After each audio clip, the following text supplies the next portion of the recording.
Inisiatif damai. Bacaan Alkitab dari 2 Samuel 19 ayatnya yang ke-14. Demikian firman Tuhan.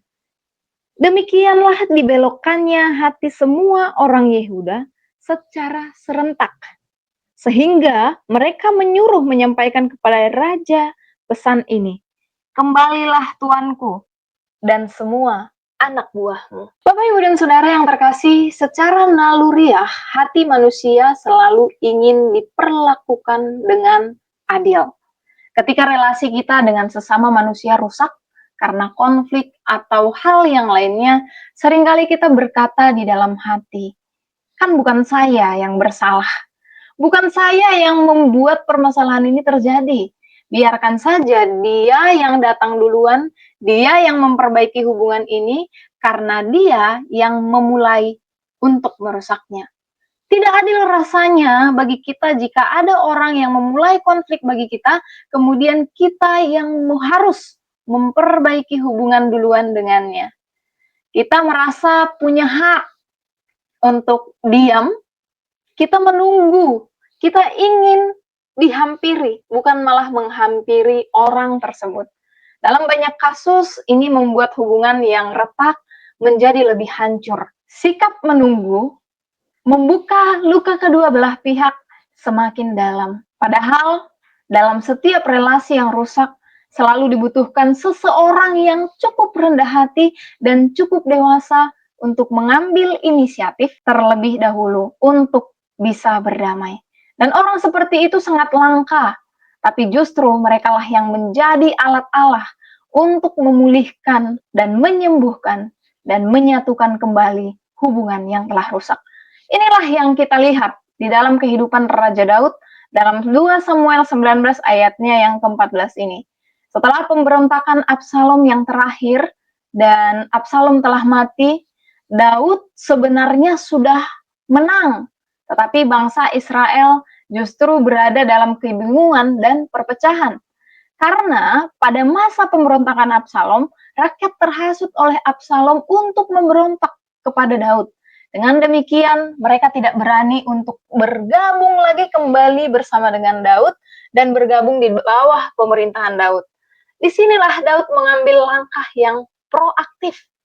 Yang pertama, ia mengutus Imam Zadok dan Abiatar untuk berbicara kepada tua-tua Yehuda untuk membangun perdamaian dengan rakyatnya sendiri. Dan ternyata hal ini menyentuh perasaan rakyat dengan mengingatkan bangsa itu bahwa Daud adalah tulang dan daging mereka.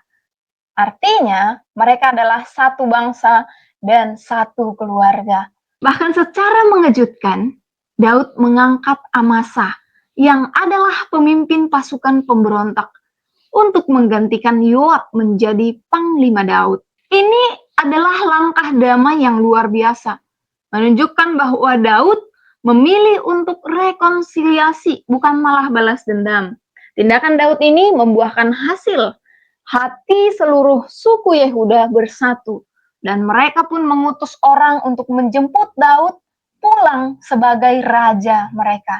Dan inisiatif Daud membawa pemulihan hubungan yang menyatukan hati dan membuka jalan bagi masa depan bersama. Bapak, Ibu, dan Saudara yang terkasih, kita semua tahu bahwa mengambil inisiatif untuk berdamai bukanlah perkara yang mudah.